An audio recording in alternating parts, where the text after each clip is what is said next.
안녕하세요. 오늘도 서연살롱을 찾아주셔서 감사합니다. 50대에 한참 바쁘게 일하며 남편과 행복한 생활을 이어가고 있는 여자입니다. 살면서 최고의 복수는 내가 잘 사는 거라고 생각하며 살았는데 그런 저의 복수가 제대로 실현되었던 적이 있어요. 지금 생각하면 저의 실패한 결혼은 진작에 제 손으로 끝을 냈어야 할 정도로 엉망진창이었어요. 그리고 그 시작은 남편의 퇴직과 원인 모를 불임이었는데요. 그 전까지는 그럭저럭 남들과 비슷하게 살면서 그저 늦은 아이 소식을 손꼽아 기다릴 뿐이었죠. 하지만 무슨 이유인지 아이는 결혼 후 3년이 지나도 생기지 않았고 주변에서는 이제 고작 3년인데 조급해할 필요는 없다고 했는데 정작 남편은 무슨 큰일이라도 있는 것처럼 저를 닥달해 힘들게 했어요. 내가 곰곰이 생각을 해봤는데 산부인과에서 아무 문제가 없다고 했는데도 임신이 안 되는 건 자기가 직장 생활을 해서 그런 것 같아. 그러니까 일을 그만두는 게 어때? 요즘 사람들은 굳이 애 없어도 괜찮다고 하지만 난 그건 아니라고 생각해. 우리 사이에 애가 있어야 진정한 가족이 되는 거라고 생각하거든. 나도 당연히 생기면 감사하고 좋지. 근데 임신이라는 게 그렇게 집착한다고 되는 건 아니잖아. 그야 그렇지만 해볼 수 있는 데까지는 해야지. 그리고 회사 그만두면 자기도 좋지 않아? 집에서 편하게 쉬면서 임신할 수 있도록 못 만들라고. 내가 배려하는 거라고. 그래도 우리가 그렇게 여유가 많은 것도 아닌데 내가 갑자기 일을 그만두면 당신 혼자 괜찮겠어? 괜찮아. 내가 부족하면 대리라도 뛰면 되지. 그러니까 자기는 내일이라도 당장 사표 내. 알겠지? 저는 남편의 말이 솔직히 불안했어요.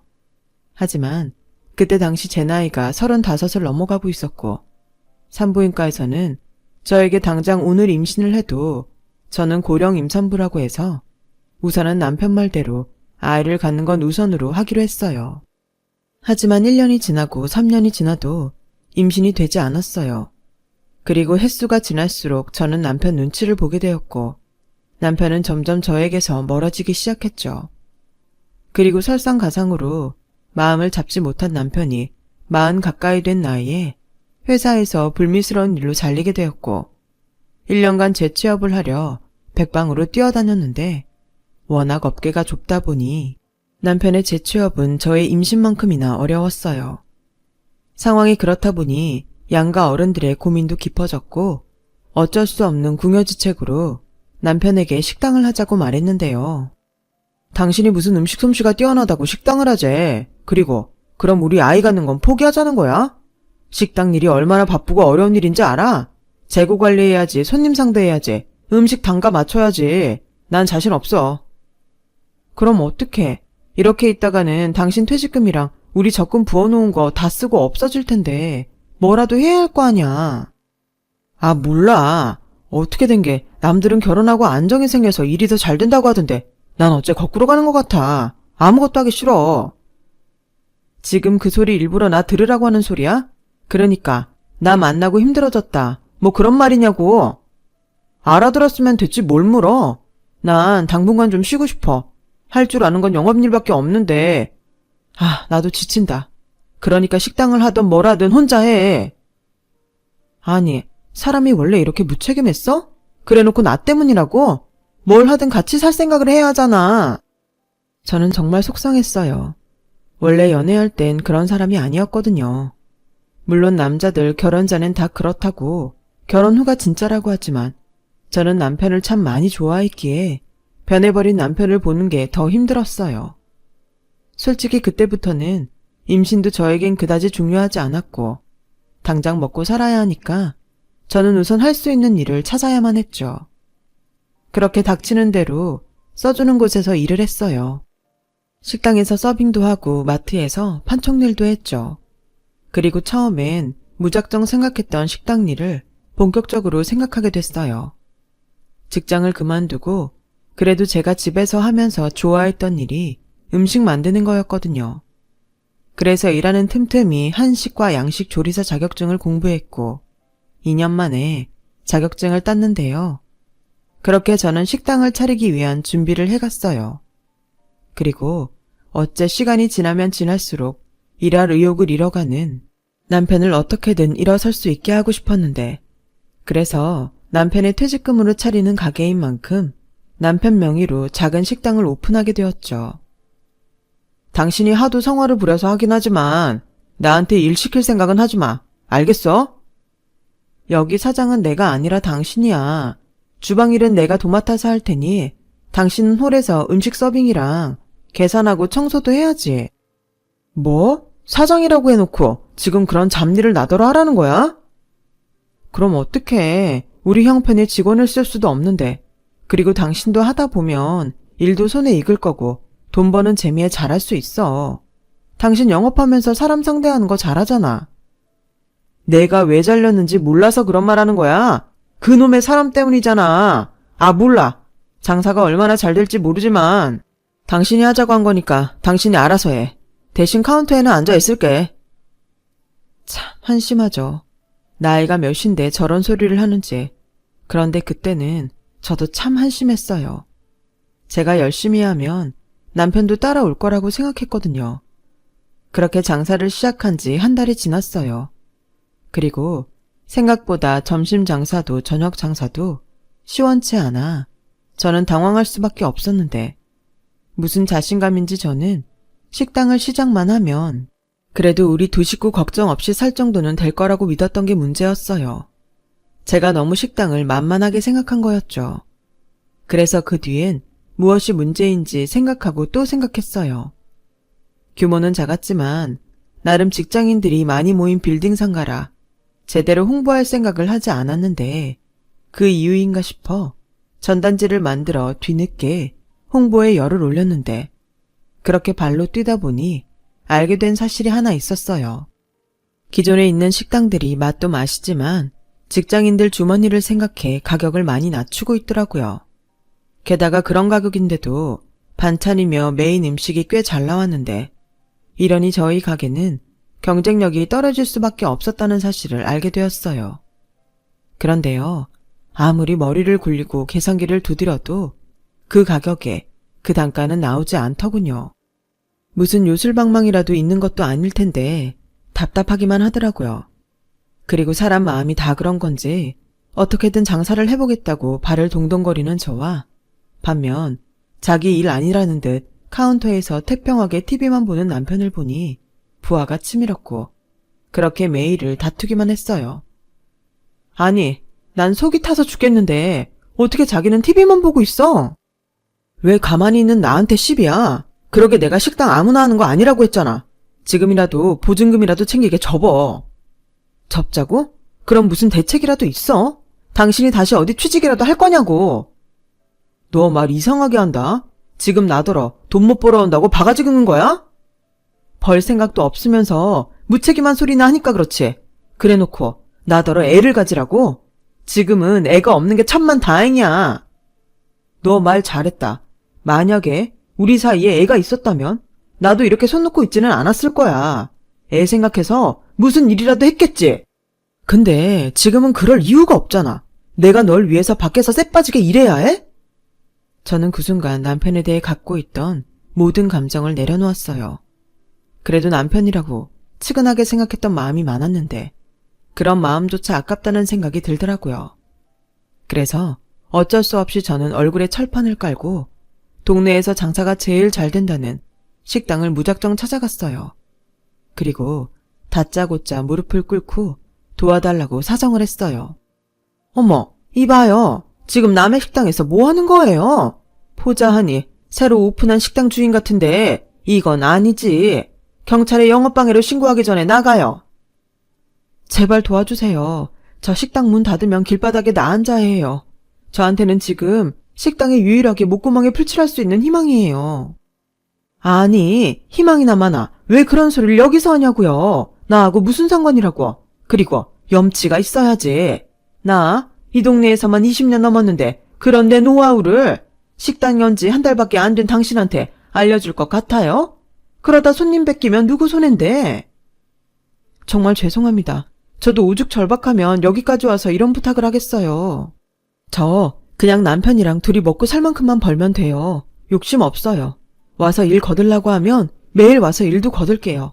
뭐든 할 테니 제발 제가 어떻게 하면 좋을지 알려주세요. 제발 부탁입니다. 참 끈질기네. 어차피 내가 그쪽한테 뭘 알려줘도 이미 여긴 단골이 다 형성돼서 다른 업체 끌어들이지 않는 한 아줌마 가게는 힘들어요. 장사를 하려면 충분히 알아보고 덤벼야지. 그리고 이건 먼저 식당 한 사람이라 말해주는 충고인데 물가는 오르지만 여기 음식값은 못 올리는 게 여기 바닥이에요. 그 가격에 음식 단가랑 똑같은 맛 유지하려면 얼마나 어려운지 알아요? 어설프게 여기서 이러지 말고 빨리 나가요. 다음에 또 찾아오면 그때는 소금 한 바가지 뿌릴 테니 그럴 줄 알아요. 그 동네에서 장사가 가장 잘 된다는 식당 주인분은 참 무섭고 냉정했어요. 하지만 입장을 바꿔 생각하면 그 주인분의 행동은 너무나도 당연하다고 생각했고 절박한 저는 그 뒤로 매일 그 식당을 찾아갔어요. 소금 바가지를 맞아도 어쩔 수 없다고 각오했죠. 그렇게 보름 넘게 매일 그 식당에 출근 도장을 찍었어요. 처음엔 저를 내쫓기 바빴던 사장님도 이내 지쳤는지 돈 내고 점심을 먹겠다는 저를 말리지 않았고 저는 그곳에 저렴하면서도 맛있는 음식들을 종류별로 먹어보며 그저 감탄만 할 수밖에 없었는데 어느 날은 울컥 눈물이 터져 나왔어요. 아무리 노하우를 배운다고 해도 이 가격의 이 맛은 죽었다 깨도 못 만들겠다는 생각이 들었어요. 그리고 남편까지 협조하지 않는데 무슨 용기로 덜컥 식당을 차렸는지 그제야 저의 현실이 얼마나 무섭고 냉혹한지 알겠더라고요. 아니, 왜 밥 먹다가 울어요? 나 참, 살다 당신 같은 사람은 처음이네요. 사장님, 음식이 전부 다 맛있어요. 먹어보니까 알겠더라고요. 사장님이 그동안 얼마나 노력하셨는지. 죄송해요. 알아주니 고맙기는 한데, 그래서 식당 접으려고요? 글쎄요, 하루하루 손해를 보는 실정인데 문 닫는 것도 손해라 어떻게 해야 할지 모르겠어요. 남편은 뭐래요? 오가다가 보니까 식당에 남편도 있던데? 그 사람은 제 탓만 해요. 제가 지푸라기라도 잡는 심정으로 하자고 한 거라서요. 내일 새벽 5시에 나 장 보러 가는데 같이 갑시다. 내가 다른 건 못 해주고 식재료 거래하는 곳은 알려줄게요. 다른 곳보다는 재료도 신선하고 쌀 테니 도움이 될 거예요. 그리고 이거 받아요. 그거 보면 단가 맞춰서 음식 합정하는 데 도움이 될 거예요. 정말 이거 저 주셔도 돼요? 아무리 맛있어도 가격이 맞지 않으면 사람들이 오지 않으니까. 내가 음식 맛까지는 알려줄 수 없지만 거기까지는 내가 해줄 수 있어요. 그리고 점심때 가끔 자리 없어서 다른 곳에 가야 하는 업체 손님이 생기거든요. 그러면 내 그쪽에 가라고 말할 테니 나 망신당하지 않게 잘해요. 알겠죠? 사장님 너무 감사합니다. 정말 앞이 막막했는데 정말 고맙습니다. 이 은혜를 어떻게 갚아야 하죠? 아직 뭐 하나 제대로 한 것도 없으면서 무슨 은혜. 됐고 나 이렇게 사람 도와준 거 처음이니까 후회 안 하게 잘해요. 예전에 나 젊었을 때 보는 것 같아서 큰맘 먹고 도와주는 거니까. 그렇게 저는 식당 사장님에게 큰 도움을 받았어요. 아무래도 절실했던 저의 마음이 사장님을 움직이게 한 것 같았죠. 그리고 그 순간은 저에게 로또 1등이 부럽지 않았어요. 그만큼 사장님이 알려준 식재료 거래처와 장부는 저를 다시 일어설 수 있게 했고 저는 생각에 생각을 거듭한 끝에 다른 식당과 차별적인 영업으로 배달을 생각하게 됐어요. 생각보다 점심시간에 밖에 나와서 식사를 할 수 없는 사람들이 제법 있다는 말을 들었거든요. 규모가 있는 공장 같은 곳은 그래서 자체적으로 한밥집 같은 운영을 한다고 했지만 규모가 작은 곳은 도시락이나 출근길에 빵이나 편의점 도시락 같은 것을 사간다는 누군가의 하소연을 들은 것이 그 이유였어요. 하지만 남편과 둘이 식당을 운영하는 저희 가게는 어쩔 수 없이 남편이 배달을 해야 하는 실정이었는데 제 말을 들은 남편은 정색을 하며 싫다고 하더군요. 보자보자니까 이젠 배달까지 하라고? 미쳤어? 그러다 오토바이 타다 사고라도 나면 그땐 어떻게 책임지려고 그래? 그러지 말고 배달 직원을 뽑든가 그것도 아니면 대행 불러. 나도 그러면 좋지. 근데 문제는 돈이잖아. 인건비 줄여보려고 그러는 거 정말 몰라서 그래? 그리고 이제 좀 손님들도 오고 그러는데 당신은 뭐라도 더 해야겠다는 생각이 없어? 이런 말까지는 안 하려고 했는데 당신 정말 구제불능이야. 뭐? 지금 말 다 했어? 내가 하자는 대로 다 해주니까 내가 우습게 보이냐? 우습게만 보이겠어? 한심하다고. 나 혼자 살자고 하는 게 아닌데 뭘 그렇게 빼. 계속 이럴 거면 차라리 이혼해. 살면서 이혼 생각을 안 해본 건 아니었지만 입 밖에 꺼낸 건 그때가 처음이었어요. 그리고 남편은 그 말이 꽤 충격이었는지 그동안 잘만 떠들다가 멍하니 저만 쳐다봤는데 제가 주방에 들어가 큰 소리로 울자 그제야 남편은 마지못해 제가 하자는 대로 따라왔어요.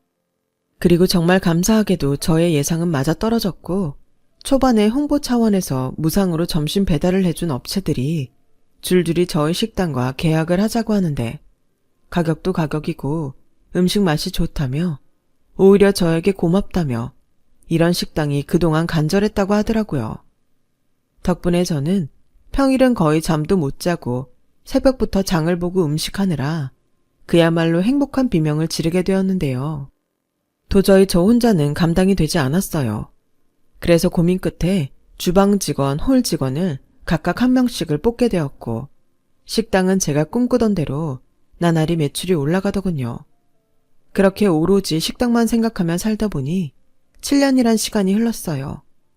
그 사이 작지만 저희 식당은 저에게 도움을 준 사장님이 식당 다음으로 잘 되는 가게가 되었고 돈도 제법 벌어 빚도 갚고 대단지 아파트로 이사까지 가면서 보람 있는 행복한 시간을 보낼 수 있었는데 득이 있으면 실이 있다고 전부터 조금씩 눈에 거슬렸던 남편의 행동이 결국에 문제를 일으키고 말았어요.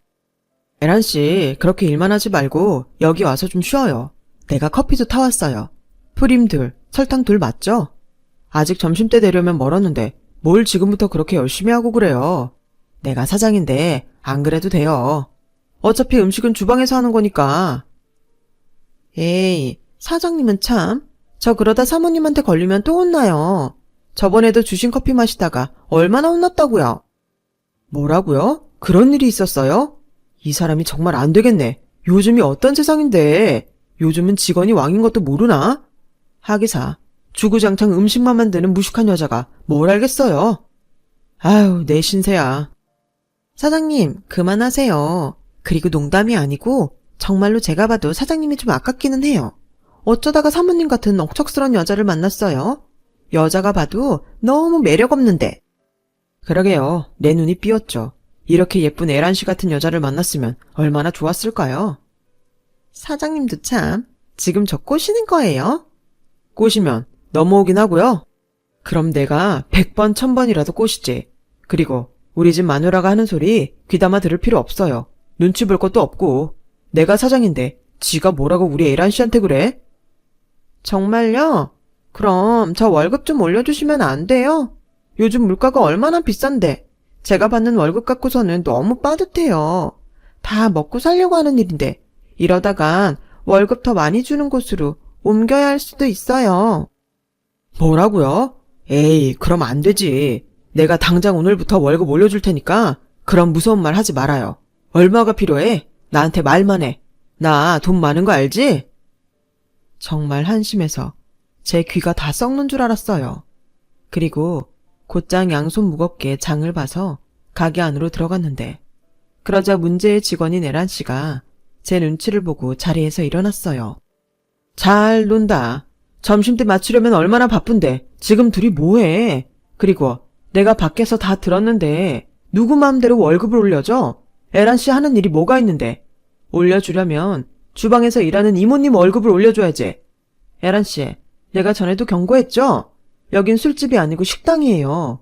꼬리를 치려면 다른 데 가서 해요. 난 지금 당장 에란 씨가 그만둬도 아쉬울 게 없으니까. 사장님, 사모님 좀 알려주세요. 괜찮아요. 나만 믿어요. 당신 지금 뭐 하는 거야? 당신이 뭔데 우리 에란 씨한테 술집 가서 꼬리 치라고 해. 잊었나 본데 여기 명의는 내 거야. 내가 사장이라고. 나 참 기가 막혀서 내가 그렇게 발 동동거리면서 같이 하자고. 당신이 사장이니까 책임감을 갖고 하자고 할 땐 딴소리 하더니 이젠 돈 좀 버니까 당신이 여기 사장이야. 제발 염치 좀 챙겨라. 마누라 새벽부터 고생하는데 사장이고 남편이라는 당신은 맨날 뭐 하는데? 카운터에서 돈이나 받고 종업원이랑 바람필 국리나 하냐? 부끄러운 줄 알아라. 둘 다 내 가게에서 쫓겨나기 싫으면 알아서 해. 알겠어? 에란 씨는 가게에 들어온 지 이제 겨우 한 달이 넘은 저보다 6살이 어린 종업원이었어요. 옷차림도 화장도 첫인상이 참 별로였는데 이혼하고 홀어머니와 함께 힘들게 살고 있다고 하도 사정을 해서 받아준 것이 이렇게 제 발등을 찍을 줄은 몰랐죠. 그날 이후 에란 씨는 믿는 구석이 있다는 듯 식당을 그만뒀어요. 그리고 에란 씨가 그만둔 뒤 남편은 사장인 자기 체면을 구겼다며 더 이상 식당에 나가지 않을 테니 저에게 알아서 하라고 했는데 애도 아니고 유치해서 알았다고 했네요. 그러면서 드는 생각이 남편 체면 살려주려고 식당이며 아파트, 자동차까지 죄다 남편 명의로 해줬는데 그거 믿고 나대는 것 같아서 명의를 바꿔야겠다고 생각했어요. 하지만 워낙 하루 24시간이 바빴던 저는 남편과 에란 씨의 부재로 더욱 정신이 없었고 직원을 뽑기까지 정말 힘들었는데 그렇게 사람 2명을 더 뽑고 나서 좀 여유가 찾아오나 싶더니 남편이 식당으로 들어왔어요. 뭐야, 이제 여기 안 나오겠다며. 내가 가만히 참으려고 하니까 너무 억울해서 왔다. 이 식당이 잘 되는 게 당신은 전부 당신 덕인 것 같지? 근데 아니야. 나는 뭐 놀았어? 놀았잖아. 당신이 뭘 했는데 사사건건 내가 하자는 건 전부 싫다고 하면서 핸드폰 게임이나 하고 TV만 봤잖아. 이거 왜 이래? 내가 배달했잖아. 오토바이 운전 얼마나 무서운 줄 알아? 내가 이 가게 목숨 걸고 살렸다고. 뭐? 뭘 걸어? 정말 말을 말자. 어차피 에란 씨 여기 그만뒀고 사람도 새로 뽑았어. 그리고 앞으로는 절대 젊은 여자는 뽑지 않을 거니까 그런 줄 알아. 내가 정말 다른 사람 보기 창피해서 못 살겠다. 그래, 나도 마찬가지야. 그러니까 이만 당신이 나가. 뭐? 지금 뭐라고 했어? 여기 내 가게잖아. 잊었어? 내 퇴직금으로 차린 내 가게. 그러니까 좋게 말할 때 이혼 서류에 도장 찍고 나가. 나는 이제부터 에란이랑 새 인생 살 거니까. 결국 둘이 작정을 하고 날 내보내겠다는 거야? 웃기고 있어. 내가 왜? 나는 절대 그럴 수 없어. 내가 이 가게를 어떻게 꾸렸는데? 법대로 해. 난 하나도 무섭지 않으니까. 그리고 에란 씨도 그래. 다 늙은 유부남 꼬셔서 팔자 고칠 생각인가 본데 내가 둘이 쌍으로 엿먹여줄 테니까 그런 줄 알아. 지금도 봐. 무능한 당신 믿고 여기 나타나지도 않잖아? 누가 무능해. 그리고 우리 에란이가 뭐가 무서워서 내 뒤에 숨어? 에란아, 들어와. 얘기 다 끝났어. 그리고 인사해. 새 안주인이 직원들한테 정식으로 인사해야지. 그리고 오늘부터 우리 에란이는 카운터에서 편하게 앉아있어. 홀몸도 아닌데 무리하면 절대 안 되지. 누군 몇 년 동안 준비해도 안 되는 임신을 우리 에란이는 한 달 만에 애를 가졌다고. 오빠, 창피하게 무슨 그런 말을 해요. 그리고 사모님 나가면 음식은 누가 해요? 무슨 걱정이야. 주방 이모님 있는데. 우리 에란이는 이젠 아무 걱정하지 말고 행복하게 살 생각만 해. 내 앞으로 차도 있고 아파트도 있는 거 알지? 내가 빨리 정리해서 우리 에란이 정식 사모님 만들어줄 테니까 오빠만 믿어. 자, 들었지? 그러니까 억척스럽고 애도 못 갖는 당신은 내 인생에서 꺼져. 저는 남편의 독한 말보다 에란 씨가 임신을 했다는 것이 더 충격적이었어요. 그리고 에란 씨는 아직 나오지도 않은 자신의 배를 쓰다듬으며 저를 꼴 좋다는 듯 쳐다보는데 상황이 상황인 만큼 저는 이성줄을 놓고 말았어요. 저의 피와 땀으로 만든 식당을 제 손으로 때려 부셔버린 건 물론이고 이 모든 문제의 원인인 남편을 봐줄 수 없어서 남편 얼굴에도 한껏 손을 올려붙였죠. 그리고 그런 남편과 노란한 그 여자도 가만둘 수 없어 있는 힘껏 머리채를 잡았는데 그러자 남편 눈이 돌더군요. 뭐 하는 짓이야? 임신한 사람한테 어디 감히 손을 대? 미쳤어? 그래, 미쳤다. 이런 상황에서 안 미치면 그게 사람이냐? 어떻게 당신이 나한테 이럴 수가 있어? 이거 내가 좋게 끝내려고 했는데 안 되겠네. 이봐들. 이 여자 이제 우리 식당이랑 아무 상관없는 사람이니까 밖으로 끌어내요. 내 말 안 듣는 사람은 내일부터 우리 식당에 오지 않는 걸로 알 테니 그렇게 알고. 남편은 제 손으로 뽑은 직원들에게 으름장을 놓듯 말했어요. 그러자 난처한 듯 직원들이 눈치를 살폈고 결국 저에게 죄송하다고 말을 하더니 이내 저를 식당 밖으로 끌고 나갔는데요. 정말 순식간에 일어난 일에 저는 억울하다 못해 실성한 듯 미친 사람처럼 웃고 말았고 어디서 소식을 들으셨는지 예전 저에게 도움을 줬던 사장님이 한 걸음에 뛰어와 저를 일으키며 식당 문 앞에서 큰 소리로 남편에게 욕을 한 바가지 쏟아내셨어요. 감사하긴 했지만 그런다고 달라질 건 아무것도 없었죠. 그렇게 저는 바보처럼 모든 걸 뺏기고 긴 이혼 소송에 들어갔어요. 이혼을 할 때 하더라도 제 몫은 챙겨 나와야겠다는 생각밖에 없었으니까요. 하지만 믿었던 법도 완전한 저의 편은 아니었어요. 그 많은 재산을 거의 저 혼자 벌다시피 했는데 법으론 명의가 참 중요하더라고요. 결국 저는 재산 분할과 위자료를 모두 포함해 1억을 남편에게 받았어요. 저는 다 필요 없고 그 식당만이라도 넘겨받길 원했는데 남편이 바보가 아닌 이상 절대 식당을 내어줄 리가 없었죠. 그렇게 저는 시리에 빠지고 말았어요. 열심히 살아봤자 뭐하나 그런 생각이 들었거든요. 그리고 삶의 의욕마저 잃어 먹지도 못하고 잠도 자지 못했는데요. 모든 것이 저에겐 지옥 같은 생활이었어요.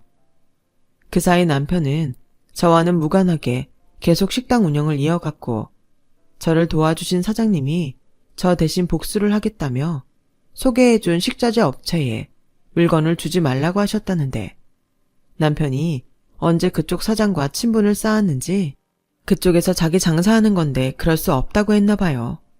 그리고 설상가상으로 저의 이혼에 충격을 받은 친정 부모님은 병원 신세까지 지면서 상황이 더 악화되었죠. 그렇게 궁지에 몰리니 나만 없으면 모든 것이 다 해결될 것 같은 바보 같은 생각이 들었어요. 하지만 한편으로는 이렇게 끝내고 싶지 않다는 생각도 했던 저는 길을 잃고 1년 넘게 친정에도 가지 못하고 방황했는데요. 머릿속에 오로지 남편과 그 여자에 대한 복수만 생각하던 제 자신이 불쌍했어요. 어차피 행복한 결혼 생활도 아니었고 남편에 대한 미련도 없는데 이렇게 된 거 이제라도 만족스러운 생활을 하면 좋겠다는 생각을 하게 되었죠. 그런데요. 그렇게 조금 일어나려고 힘을 내고 있는데 남편이 불쑥 저를 찾아와 말도 안 되는 소리를 하더군요. 저기 잘 지냈어? 나 때문에 많이 힘들어한다며. 그래서 뭐 확인하고 싶어서 여기까지 왔니? 다 뺏어놓고 어떻게 지내나 궁금해? 그런 거 아니야. 그리고 나도 엄청 고민하다 힘들게 왔어. 그게 말이지 우리 식당이 요즘 좀 곤란해졌어. 자기가 식당을 나가고 주방 이모님이 나랑 일 안 한다고 바로 그만두셨거든. 그래서 음식 맛이 변했다고 말이 돌았는데 그래도 어떻게든 고비를 넘기면서 운영을 했었거든. 근데 업체들이 재계약을 안 하겠다고 해서 우리 애란이가 난리도 아니야. 당장 갓난애기도 있는데 수입이 줄게 생겼으니 불안한가 봐. 그래서 뭐 본론이 뭔데? 그게 있잖아. 당신이 우리 식당 주방일 좀 해주면 안 돼? 내가 이렇게 부탁할게. 월급도 넉넉하게 챙겨주고 애란이 보는 거 힘들면 식당에 나오지 말라고 할게. 어차피 애 보느라 식당에 나오지도 않아. 제발 부탁이야. 나 좀 살려줘. 정말 웃긴다. 여기까지 왔다는 건 식당이 거의 망하기 일보 직전 같은데 내가 왜? 원래 알긴 했지만 당신 참 뻔뻔하다. 그리고 얼마나 머리가 안 돌면 그런 말을 나한테 해? 내가 그래 월급 많이 주면 할게 라고 말할 것 같았니? 막말로 자기도 지금 힘들잖아. 당신도 벌고 나도 벌고 우리 서로 윈윈 하자는 건데.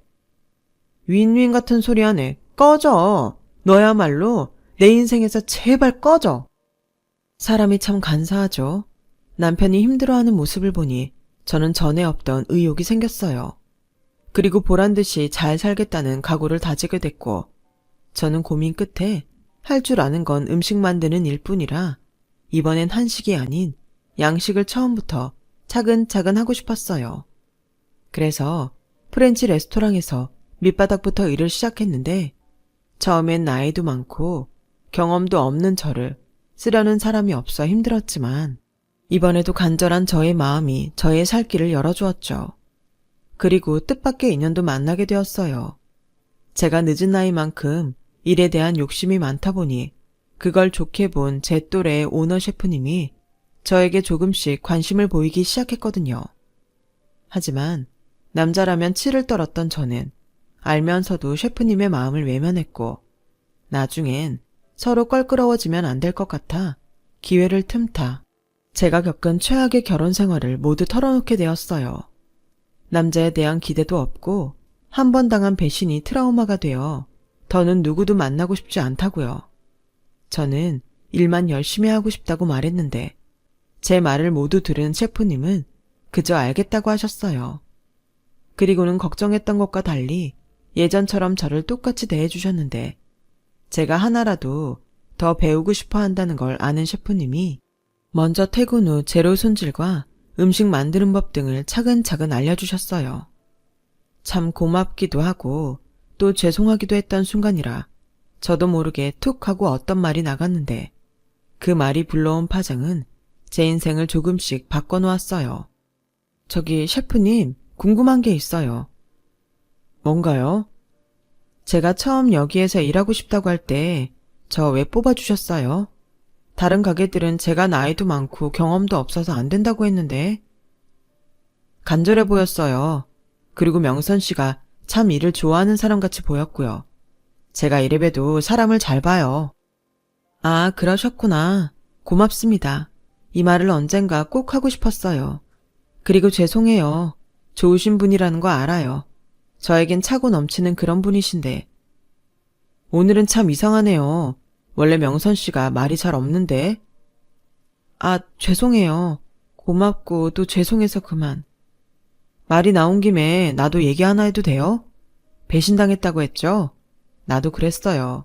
이 레스토랑 전에 가게를 같이 했는데 젊은 셰프랑 바람이 났더라고요. 그리고 다 뺏기고 버려지듯 이혼당했어요. 그래서 명선 씨 기분 아주 잘 알아요. 정말요? 그런 경험이 있으신 줄 몰랐어요. 당연하죠. 지금도 저희 부모님 말고는 아무도 몰라요. 내가 말을 안 했거든요. 이젠 명선 씨가 유일하겠네요.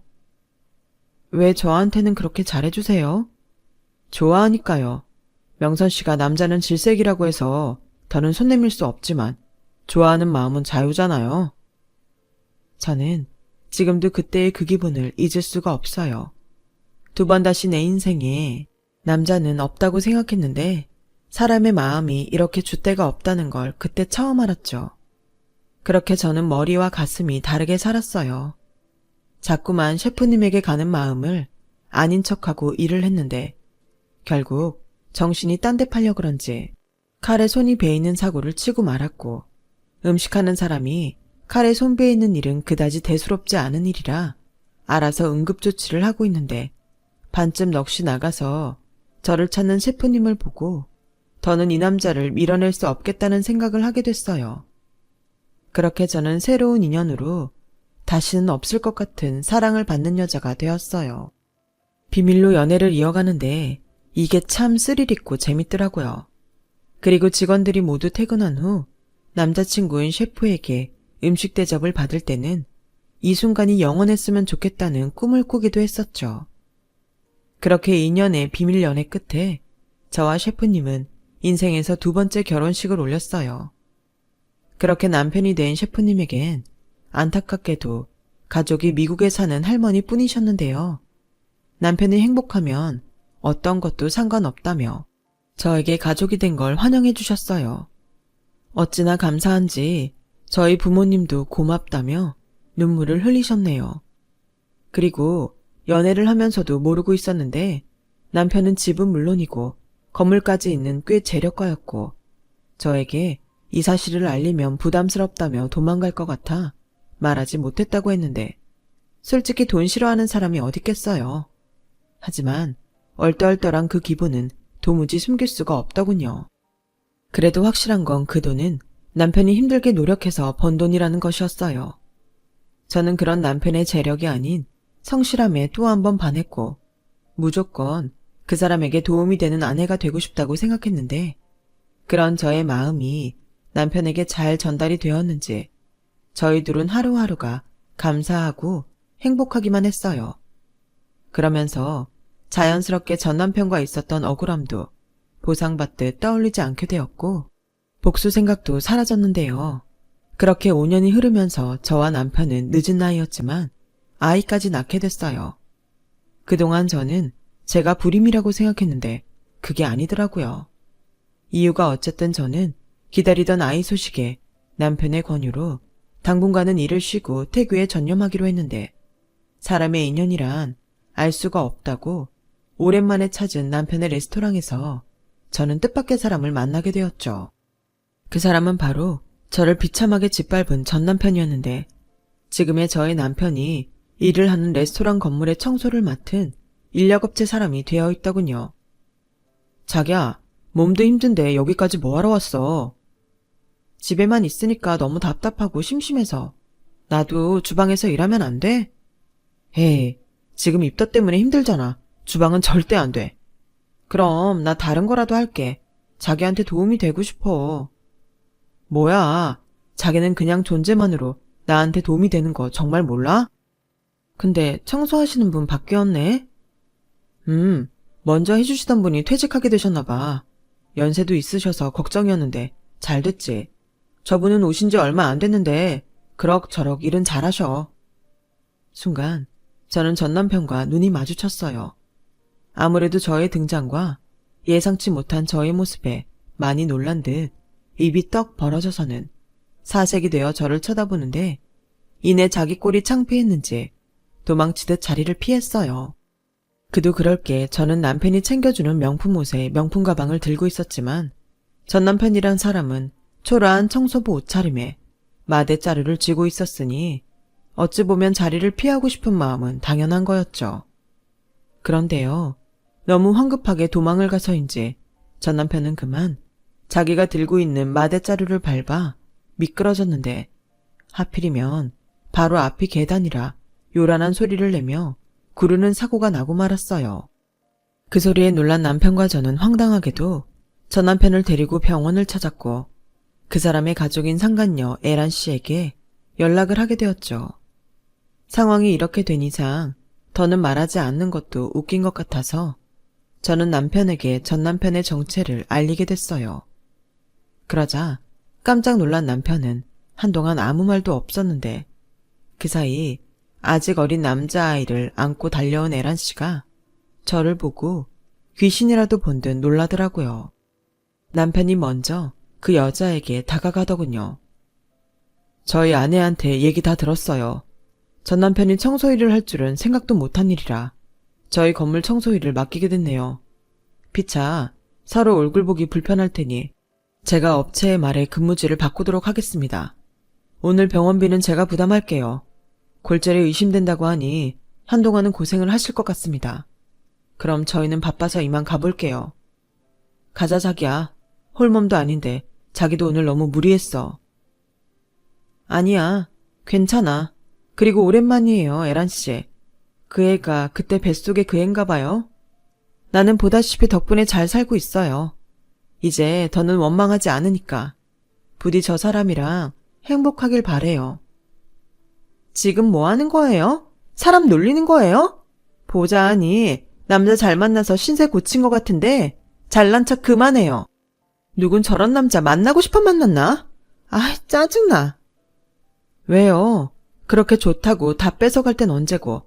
아무튼 그땐 나도 참 분하고 억울했는데 저런 쓰레기 같은 남자 기꺼이 데려가줘서 정말 고마워요.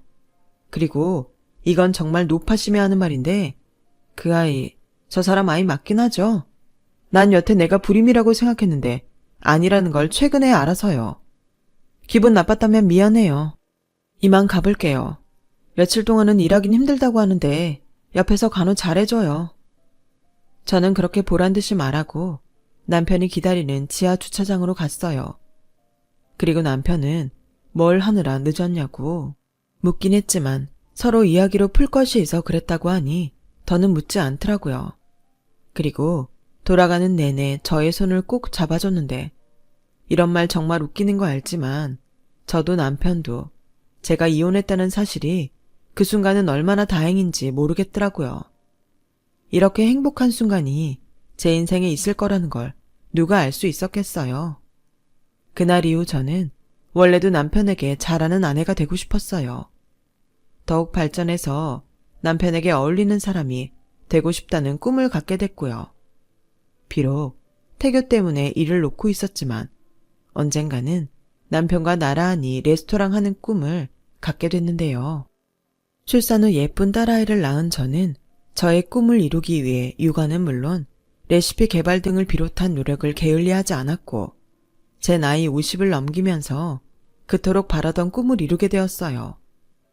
주방일이라는 게 때론 위험도 따르는 일이라 전쟁을 방불케 하기도 하지만 그렇게 완성된 요리를 손님에게 내갈 때 느껴지는 그 희열이 저를 계속 또 다른 꿈을 꾸게 하는 건지도 모르겠어요.